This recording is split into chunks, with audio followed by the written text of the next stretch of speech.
Assalamualaikum warahmatullahi wabarakatuh. Bismillah walhamdulillah wassalatu wassalamu ala rasulillah Sayyidina Muhammad ibn Abdillah wa ala alihi wa sahbihi wa mawala wa ba'du. Mari kita lanjutkan kajian tafsir Mu'min Bidroya. Hari ini insyaallah akan membahas surat Al-Maidah 33. Kalau kita beri judul yang kontekstual, eksekusi mati bagi pembunuh yang melampaui batas. Kalau kita melihat surah An-Nisa 59, maka ternyata yang berbunuh itu tidak otomatis dikisos. Ya, jadi kena juga di KUHP kita kan ada pasal-pasal yang tidak dikisos ketika membunuh. Kalau dalam fikih kan ada khatun. Kalau yang lebih tadi itu qatlu amdin, membunuh sengaja atau pembunuhan berencana. Kalau bahasa kitanya di KUHP. Nah, ayat ini sebenarnya menjelaskan tentang balasan atau eksekusi mati sesuai dengan tindakan yang dilakukan oleh si pembunuh. Makanya Pak Tadu alaihi bimisli ma tadalikum, ya kita harus memberi balasan kepada orang bagaimana mereka menyerangnya. Dan atau wal juruh kisos, setiap luka saja ada kisosnya. Al-ain bil ain wal anfa bil anfi, mencukil mata dengan mencukil mata lagi, dan patahkan gigi dengan mematah gigi lagi, memotong telinga dengan potong telinga lagi. Sekali ini pembalasan yang seimbang. Sebelum kita jelaskan surat Maidah ayat 33, pertama tadi saya melihat surat An-Nisa ayat 59, Atiyallahu wa atiyur rasul wa ulil amri minkum fa in tanaza'tum fi syai'in farudduhu ila Allah rasul. Jadi ini ada 4 landasan menurut ahli tafsir. Di dalam fikih kita ada 4 sumber atau rujukan. Pertama, ati Allah, ati Rasul, artinya taati Allah dan Rasul, Quran Sunnah. Wa ulil amri minkum, di sini adalah al-wulad, penguasa yang diberi tugas oleh kita untuk mengurus umat. Itu bisa dijadikan rujukan untuk atau landasan kita dalam berpijak. Meskipun para ulama tafsir bahwa ulul amri ini adalah ijma, harus ada kesepakatan para ulama. Sedangkan fa in tanaza'tum fi syai'in farudduhu ila Allah rasulih, menurut Imam Syafi'i al-Maliki itu adalah kias. Apabila kamu masih berselisih, bertentangan di dalam urusan apapun, apalagi dalam urusan pembunuhan, maka harus pakai hukum kias. Kias atau istihsan inilah yang kemudian dibuat semacam aturan atau konstitusi atau undang-undang atau kitab undang-undang, dan memang menganjurkan di dalam Quran surah An-Nisa 9 seperti itu. Sehingga tadi kembali kepada pembunuhan atau yang membunuh itu sebenarnya tidak otomatis harus dikisos, karena ada yang khat'in, kesalahan, atau sibu amdin. Itu aspek fikihnya. Nanti kita untuk memahami ayat ini sebenarnya harus juga melihat KUHP. Saya tidak akan melihat itu, tapi kita lihat ahli tafsirnya. Di ayat ini sebenarnya kalau kita lihat ayatnya, pertama, innama jazaa'ul ladzina yuharibunallah wa rasulah. Sesungguhnya balasan orang yang muharabah kepada Allah dan Rasul. Muharabah itu kan saling menyerang asalnya, tapi ini tidak masuk kepada bab mufa'alah. Sebab muharabah di sini hanya satu pihak, yaitu manusia yang melakukan harab kepada Allah dan Rasul. Ya, tafsirnya itu sebenarnya ada banyak ya. Kalau yang terkenal tafsir Ibnu Katsir itu menjelaskan muharabah di sini adalah al-mudadah wal mukhalafah hiya sadiqu alal kufri walaqat ittariq wa ikhfa'is sabil. Jadi ada 4 muharabah sini. Kalau dari 4 ini sebenarnya dibagi 2. Satu, kelompok orang-orang kafir yang melakukan mudadah. Mudadah itu kalau bahasa kita penyerangan atau perlawanan. Yang kedua, mukhalafah. Mukhalafah itu melakukan pertentangan. Jadi mempertentangkan tentang Allah dan Rasul, atau melawan kepada Allah dan Rasul, atau menyerang kepada Allah dan Rasul. Ini menurut tafsir Ibnu Katsir. Kemudian ada kalimat muharabah juga, alaqat ittariq, penyamun atau ihfaz sabil. Dia melakukan pencegahan perjalanan. Qat uttariq itu dulu diterjemahkan begal. Ternyata tafsirnya begal itu ya dan berbagai hal, sehingga orang tidak bisa lewat jalan, tidak bisa sampai ke suatu tujuan karena ada penghalang, ada yang membegal. Itu termasuk muharabah. Misalnya kita ingin melaksanakan hukum Allah, kemudian kita dijegal, dibegal. Nah itu termasuk orang muharabah yang menjegal kita atau mempertentangkan kita, menyerang kita.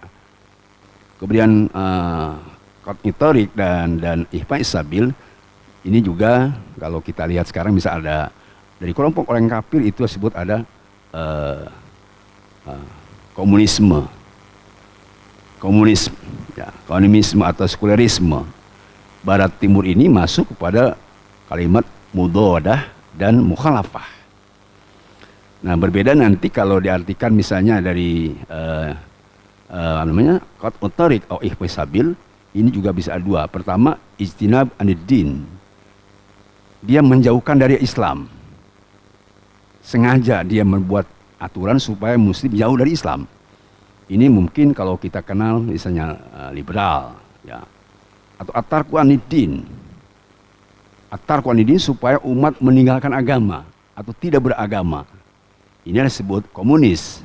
Jadi ada komunisme, ada liberalisme, ada tadi disebut sekulerisme, dan ada liberalisme. Ini dalam pengertian bahasa kita, sehingga kalau kita lihat misalnya ada KGB, komunis gaya baru, ini termasuk muharabah. Dan bahkan komunis gaya baru itu ihfaz sabil. Dia membuat cara untuk menjegal umat Islam atau menghalang umat Islam, atau Islam tidak bisa dilaksanakan dengan cara yang halus. Ikhwan. Ini menurut Ibnu Katsir, ya. Di halaman 48 juz kedua. Yas'auna fil ard fasada. Melakukan kerusakan di dunia. Ini tadi disebut fasad itu kan bersifat umum. Fasad bisa juga merusak tatanan perekonomian seperti digambarkan Al-Qur'an. Wa idza tawalla sa'fil ardi yufsidu fiha bil har wa yufsidu fiha wa yulhikal hars wan nasal. Jadi yulhikal hars ini merusak tatanan ekonomi atau perekonomian atau pertanian atau sumber daya alam dirusak. Ini termasuk yus'auna fil ardi fasada. Jadi sebetulnya begitu banyak ragam penafsiran tadi orang yang melakukan muharabah dan termasuk yufsiduna fil ardi fasada. Kalau dilihat tafsir lain misalnya, innama jazaa'ul ladzina yuharibullaha wa rasulah, ternyata ini menurut atau Imam Suyuti itu bahwa ada kalimat yang dibuang bahwa innama jazaa'ul ladzina yuharibullaha wa rasulah itu bi muharabatil muslimin, kata Sayyidina Suyuti. Bukan memerangi Allah dan Rasul, tetapi memerangi kaum muslimin. Ini termasuk muharabah. Apa dari muharabah? Ya, tafsirnya al-mudawadah, dia menentang atau dia menyerang dan atau melakukan perlawanan. Jadi melakukan perlawanan itu termasuk tadi muharabah. Nah makanya Imam Syafi'i mengatakan bagaimana caranya? Ini ada kalimat yang dibuang. Jadi innama jazaa'ul ladzina yuharimullaha wa rasulah ay yuharimuna auliya Allah wa auliya Rasul. Jadi waliullah dan wali Rasul. Waliullah yaitu para ahli ibadah, ulama khas. Dan atau auliaur rasul, ulama perang itu yang punya sikap tegas untuk bisa amar ma'ruf nahi munkar, umanaur rasul, dia akan melanjutkan perjuangan rasul. Ini kalau dilihat dari aulia Allah wa aulia rasul. Tapi bisa saja di sini ditafsirkan para pejuang, bisa pakai koko, baju sederhana, ya iya. Tetapi mereka itu kekayaannya habis untuk bisa untuk dipakai berjuang, sehingga mereka seperti tidak punya apa-apa. Seperti Rasulullah, kelihatannya seperti tidak punya apa-apa, banyak sekali kekayaannya. Itu disebut aulia Allah. Jadi sekali lagi, ayat ini berkaitan dengan itu. Kalau dilihat asbab nuzulnya memang ya sangat ngeri memang, sebab asbab nuzul ayat ini sebenarnya berkaitan dengan orang yang melakukan tindakan keji atau kejahatan yang sadis. Ya, ini jelaskan di dalam tafsir Sawi bahwa asbab nuzul ayat ini berkaitan dengan kaum Iraniyin atau Ukil. Di dalam itu kasir Ukil. Itu sama juga, nah, berbeda sanad. Jadi Iraniyin ini suku lah gitu. Di mana mereka datang ke Madinah kepada Rasulullah lalu menyatakan masuk Islam. Jumlahnya 8 orang. Ya Muhammad, kami mau masuk Islam. Masuk Islam dia. Setelah masuk Islam, kemudian sakit mereka. Mungkin pura-pura sakit karena sudah berencana tadi jahat, atau mungkin sakit betulan. Di dalam sejarahnya nggak diketahui, sakit aja. Mengeluh kepada Rasulullah karena sakit. Rasulullah seperti dijelaskan Al-Quran, Azizu alaihim ma'anittum, jangan pun muslim yang sakit. Non muslim saja Rasul sangat peduli. Ini sudah langsung Islam, ngaku sakit. Ya tentu Rasul beri solusi. Apa solusinya? Rasul sampaikan, kalau kamu sakit, kenapa tidak ikut dengan para pengembala yang kami sudah tempatkan di sana? Ada sekitar 15 orang. Ke sana aja kamu ikut, ke tempat pengembalaan. Bahkan di dalam hadis lain bahwa Rasul menyuruh untuk meminum air susu. Silakan pergi ke sana kamu, minum tuh obat di sana, lalu datang ke sana, ke tempat tadi pengembalaan. Apa yang dilakukan? Ya, ternyata yang 15 orang itu dibunuh oleh yang 8 orang, dibunuh dengan cara keji, ya. Untanya yang dikembalakan itu dirampok, orangnya dibunuh bahkan dengan cara sadis, dengan cara yang keji. Sehingga Rasulullah perintahkan ada 20 orang para eksekutor yang penembak jitu atau bisa membunuh dengan cara yang keras sesuai dengan mereka sudah lakukan. Dikirim 20 orang, ya, kemudian dibawalah orang yang tadi membunuh itu. Lalu bagaimana cara Rasulullah menyidang dan bisa membalas eksekusi setelah ada yang dibunuhnya, ada tempatnya, dan tidak bisa dilakukan. Tidak harus dilakukan. Saksinya apa? Ya saksinya karena memang sudah terbunuh. Lalu Rasul perintahkan eksekusi, dan bahkan dibunuh itu yang 8 orang. Menurut dalam hadisnya itu sampai dicungkil matanya. Sebelum dieksekusi, mereka dijemur dulu di tempat yang panas. Dikasih disiksa dulu ya, disiksa dulu, lalu gak dikasih makan sampai akhirnya mereka bunuh dan dicungkil matanya. Lalu ulama ahli tafsir mengatakan ini kemungkinan ada 3 hal. Yang pada mencungkil mata tidak boleh. Satu, memang karena mereka membunuhnya dengan mencungkil mata. Ada Al-Quran, wal aina bil aini. Kalau mencungkil mata, cungkil lagi. Kenapa tadi dengan cara dijemur? Ini supaya jera, disiksa dulu, lalu baru dibunuh. Itu. Nah, ini kaitan tadi dengan eksekusi mati terhadap orang yang melakukan pembunuhan yang sadis. Nah, ini kaitan dengan asbab nuzul tadi seperti itu. Dan yang kedua, ada yang mengatakan ya itu khusus untuk Rasulullah saja pada saat itu. Dan ada yang mengatakan yang ketiga, kemudian ayat ini dinasah. Gitu. Dinasah ini artinya tidak berlaku lagi tadi mencungkil mata, meskipun mencungkil mata sebab ya tidak manusiawi lah. Gitu. Cukup dengan dieksekusi mati, Dengan sedikit lah hadisnya. Dibunuh mereka dengan cara yang baik. Jadi Bapak semua, mengkisos itu hasil kita itu. Ya, jadi tidak apa namanya berlebihan begitu ya. Sebab hukum di dunia itu kalau berlebihan nanti berakibat kepada orang yang melakukan eksekusi. Sama kalau kurang membuat keputusan para hakim, nanti dosanya orang yang membunuh akan dipikul oleh hakim. Kalau ada ulama yang diam tidak ngasih tahu kepada pembunuh tidak mengkisos, ya ulama tanggung jawab. Tapi mudah-mudahan guru-guru dia Al-Hidayah jangan ikut. Supaya enak aja. Jadi ini bagi mereka tadi yang memang membiarkan kerusakan. Karena di sini kan yas'auna fil ardi fasada, membuat kerusakan di muka bumi ini. Hadirin rahimakumullah. Saya juga ingin menyampaikan hal-hal yang memang mungkin lupa kita. Padahal kita sudah tahu dalam surat Al-Isra ayat 71, wal qad karramna bani Adam. Kami sudah memuliakan manusia. Wa hamalnahu fil barri wal bahri. Wa fadhalna ala katsirin min khalqina. Manusia itu dimuliakan dari makhluk yang lain. Artinya kemuliaan manusia itu sudah dijamin Al-Qur'an, laqad khalaqnal insana fi ahsani taqwim dan surat Al-Isra tadi.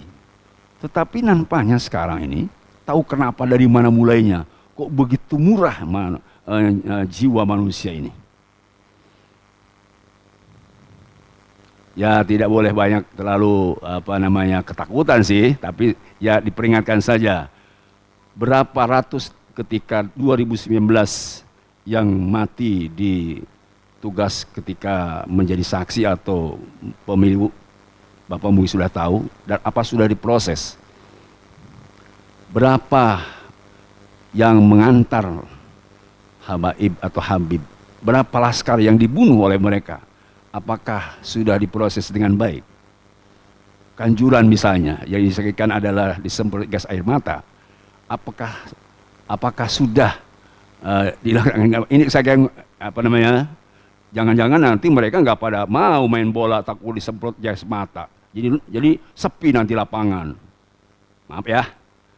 Kalau begini caranya, sedangkan apa? Memang kalau ini proses yang tidak dilakukan dengan baik, surat Al-Maidah ayat 33 ini ya, bakal menjadi ancaman yang kuat. Apalagi kalau dikaitkan dengan hadis lain, dengan ayat lain. Man qatala nafsan bi nafsin aw pasan fil ardi pakana qatala sambil barang siapa yang membunuh tanpa alasan dan ia yang dibunuh tidak pernah membuat kerusakan, itu yang membunuh satu orang sama dengan membunuh semua manusia. Kan itu ayat surah Al-Maidah. Ya. Kutiba al qisas bil qatla. Pokoknya mah yang namanya membunuh kisos Al-Qur'an. Saya lihat ya hadis Nabi. La zawalud dunya ahwan indallah fi qatiril muslim. Sesungguhnya Allah menghilangkan dunia lebih ringan daripada membunuh satu orang muslim. Berat sekali Allah kalau mau membunuh seorang muslim tanpa alasan.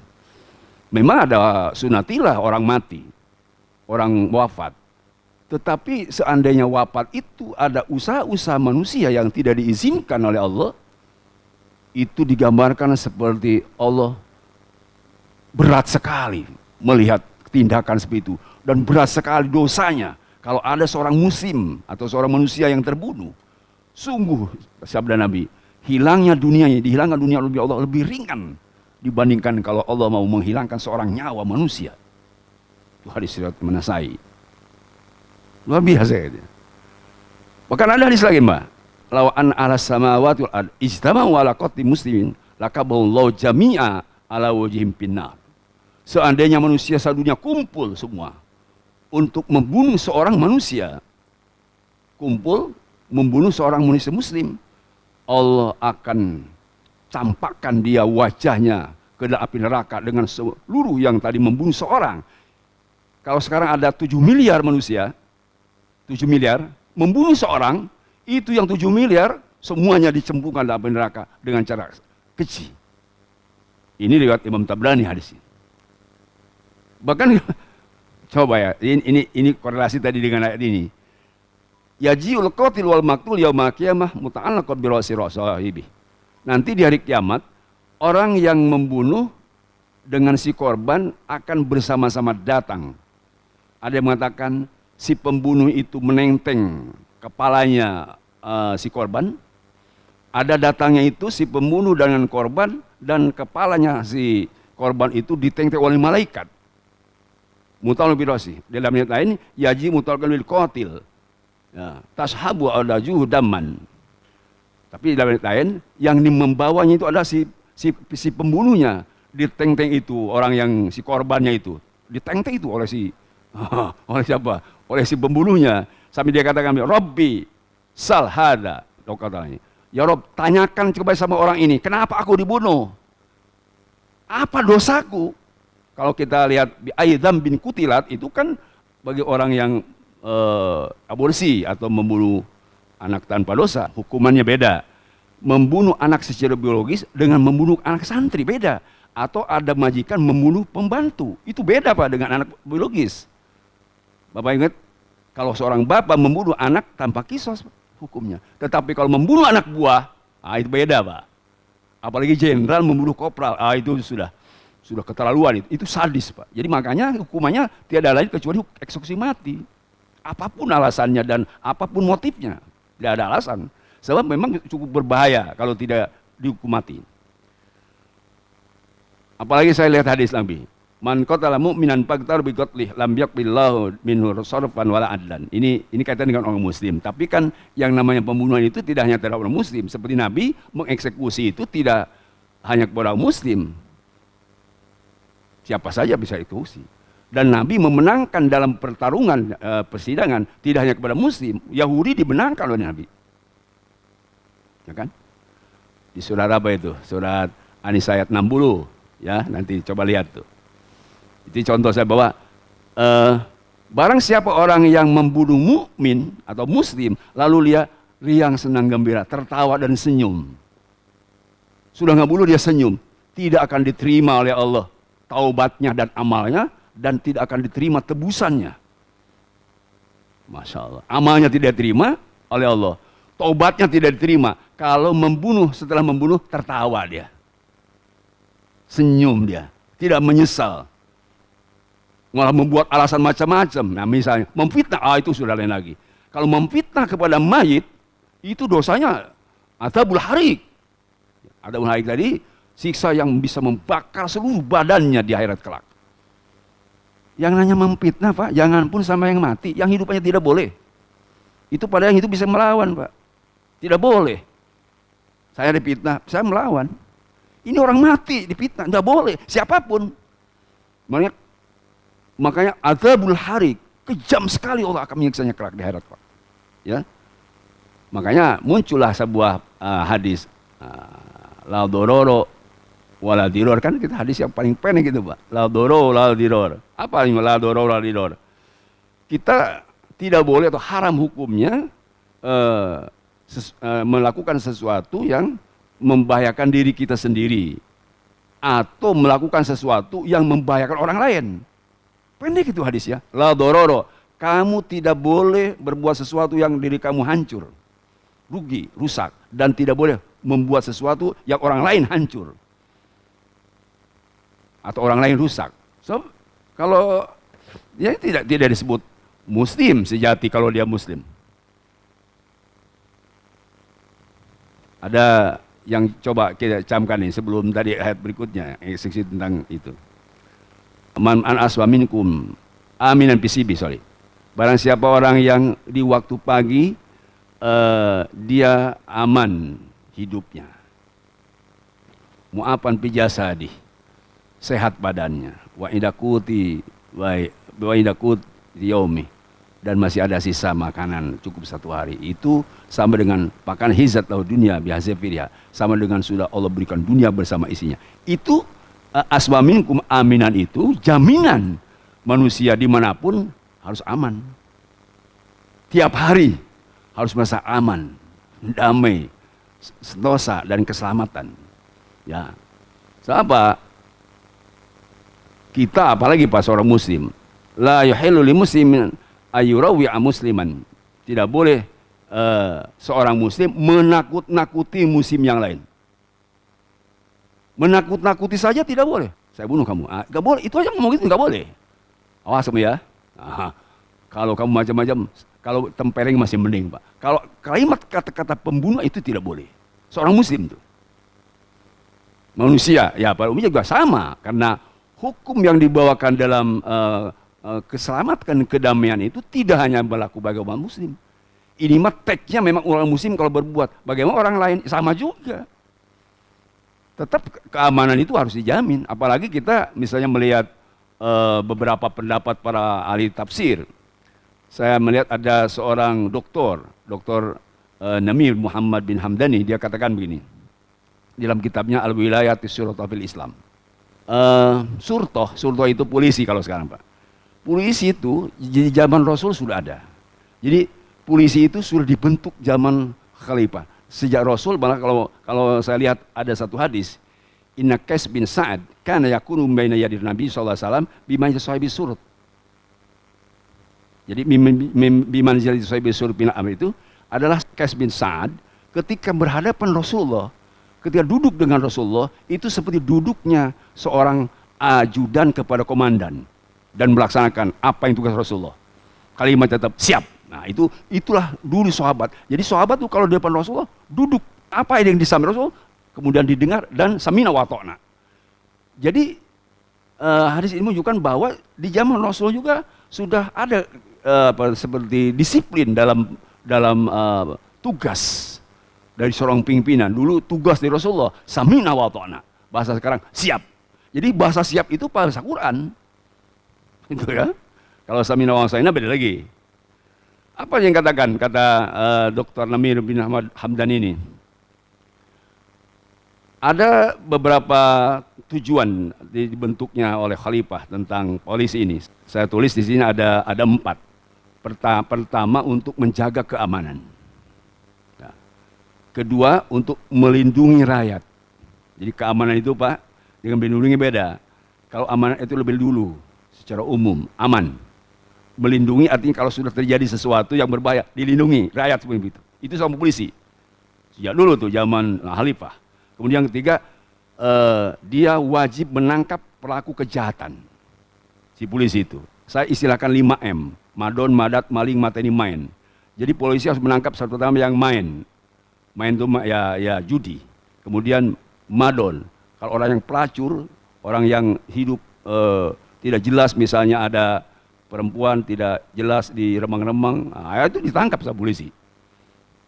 Kalau bahasa sekarang, orang yang pacaran itu ditangkap harusnya. Nah, itu tugas polisi, menangkap orang-orang yang gak jelas suami istri atau bukan. Itu yang berapa tadi? Yang ketiga ya, pencuri harus ditangkap sama polisi. Mateni, yang membunuh ditangkap sama polisi. Apa lagi? Madon, madan, malit, mating, madat narkoba. Jadi narkoba itu harus ditangkap sama polisi. Bagaimana kalau seakan polisinya sudah main narkoba? Hancur sudah. Ini kan persoalan kita yang diambil oleh mereka sendiri sebetulnya. Harusnya kan mereka mengamankan supaya tidak menghisap narkoba. Kalau sekarang polisinya yang narkoba, apa yang disampaikan oleh Imam Ghazali? Hancur sudah. Ya. Ada, Pak, polisi yang maaf, saya gak semua ya, ada yang baiknya, Pak. Kemudian yang keempat, dia harus menjaga keselamatan rakyat di lingkungan, di dalam negara. Kalau menjaga dari luar negara, dari zaman Rasul juga itu ada pasukan khusus. Pasukan khusus yang dibina oleh Rasulullah, dia siap perang.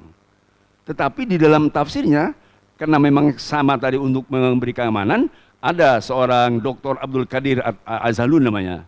Di dalam kitab Nidhamul Hukmi, bisa saya lihat halaman 147. Jadi polisi itu punya beberapa fungsi tugas yang utama, ya. Ya, ada 5 juga di sini saya tulis. 1, polisi itu tugasnya adalah menjaga syariat. Menjaga syariat itu aturan. Ya, orang yang tidak sholat giring ke masjid. Bukan sebaliknya, orang mau sholat juga gak boleh. Orang yang tidak ngaji, itu polisi, Pak, di dalam syariat Islam. Menjaga syariat itu ada 2, Pak, AB-nya. Menjaga syariat pertama dari kafir harbi fil fa'li yang sudah de facto bahwa dia sudah menyerang. Di dalam negara kita ada orang-orang kafir harbi yang menyerang muslim, maka polisi tugasnya. Yang kedua, kafir harbi ya di jure, dia baru mau merencanakan akan menyerang muslim, itu polisi harus menjaga. Kemudian ya tadi pertama ya, kemudian berikutnya polisi juga harus menjaga konstitusinya, menjaga institusinya. Sebab dia punya punya kewajiban mutlak untuk mengamankan rakyat. Tapi ada beberapa larangan. Saya lihat di dalam kitab Abdul Qadir Az-Zalun itu, dia ngambil surat Al-Hujarat.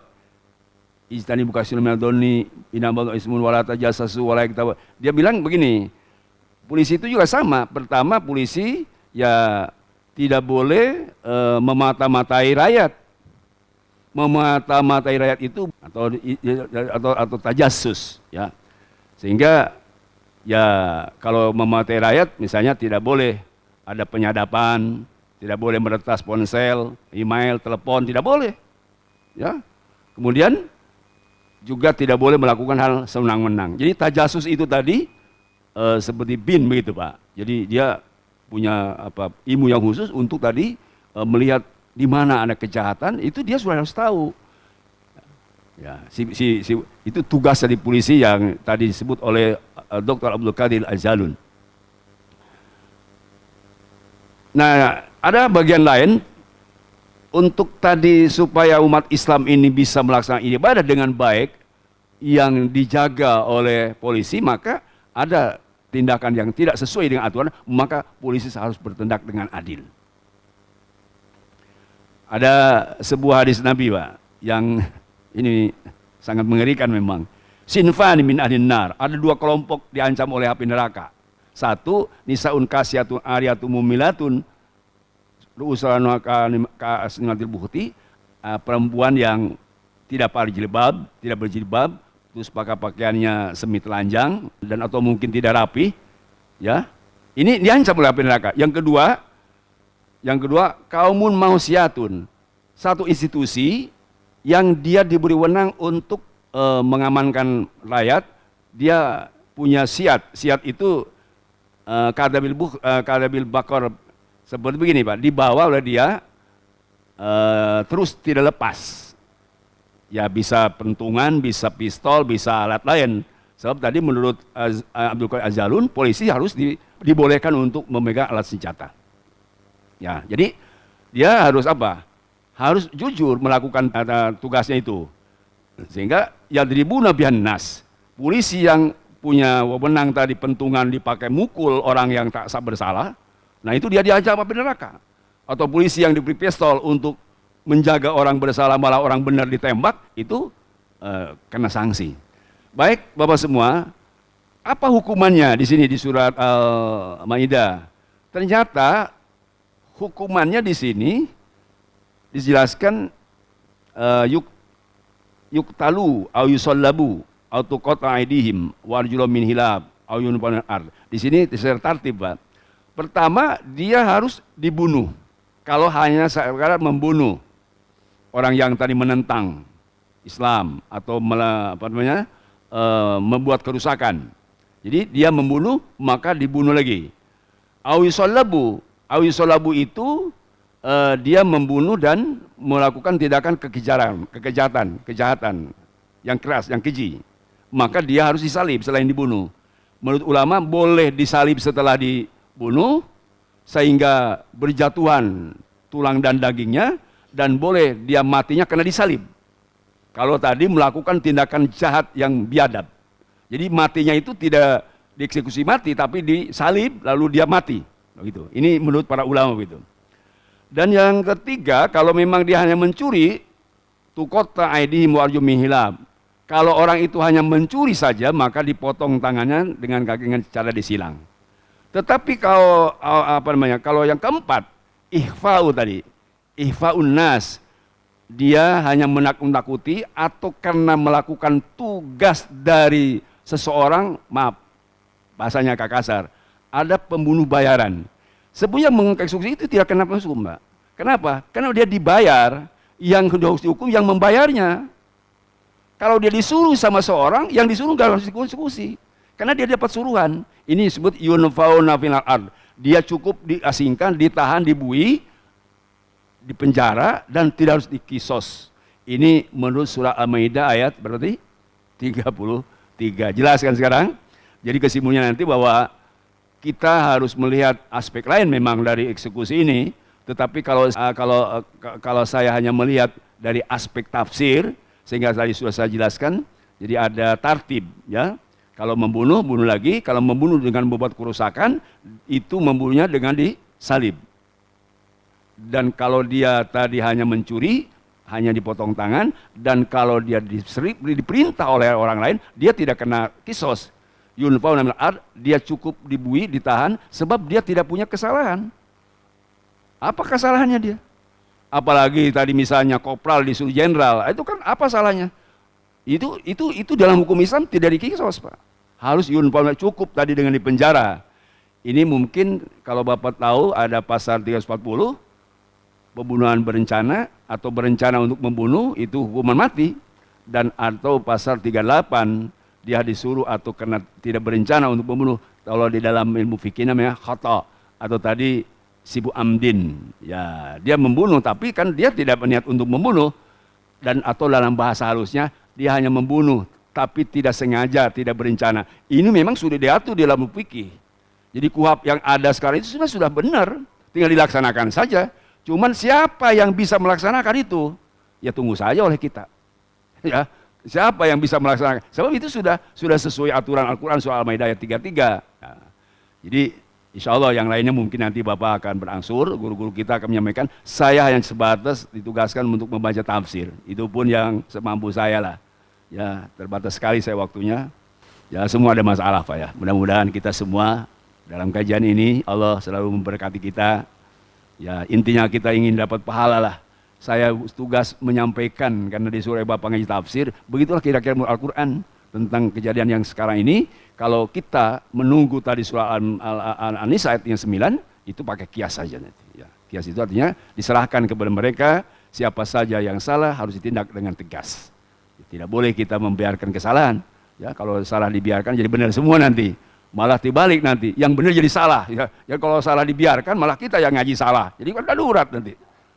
Baik, kalimat dalika hizyun fid dunya itu memang siksaan kehinaan dunia. Hina sekali di dunia orang yang membunuh itu. Ya, dan di akhirat beda lagi nanti, adzabun azim. Siapa saja itu, ya, adzabun azim, ya siksaan yang besar. Baik muslim maupun non muslim, hak adami sama. Ya, hak adami sama. Cuman kalau kita makan ada 3 hak Pak. Ada 2 dulu ya, habdu minallah, habdu minas. Lalu hak minallah ada disebut ubudiyat, ada di situ syukur nikmat, ilmu, marifat, itu juga itu hak kita. Nah, kemudian kalau hak adami itu kepada sebuah manusia, baik muslim maupun non muslim sama haknya. Ya, itulah diatur oleh HAM. Kita selain ada HAM juga ada kewajiban, ya. Kewajiban tadi beribadah kepada Allah Subhanahu wa Ta'ala, itu dalam Islam. Sebab mereka mungkin ya tidak sama dengan kita, ya silakan aja. Agama juga beda kok. Kalau mereka hanya menuntut hak asasi, tidak melakukan hak kewajibannya, itu kita berbeda. Ada hukukul ubudiyah, hak kita beribadah kepada Allah, arti wajib ibadah. Kemudian hak dan kewajiban kita menyampaikan ilmu, berdakwah, belajar, dan terus kita menuntut ilmu. Dan ada hukukul adami atau hukum abinda, hukukul ibad, hak sesama, itu perlu juga diperhatikan oleh kita semua. Mudah-mudahan ayat ini memberikan gambaran kita sehingga sejahtera di dunia, selamat di dunia, bahagia di akhirat. Mudah-mudahan kita semua maut husnul khotimah, mendapat ridha Allah Subhanahu wa Ta'ala. Subhanakallahumma wa bihamdik, asyhadu an la ilaha illa anta, astaghfiruka wa atubu ilaik. Sallallahu alaihi wa sallam Muhammadin walhamdulillahirabbil alamin. Assalamualaikum warahmatullahi wabarakatuh.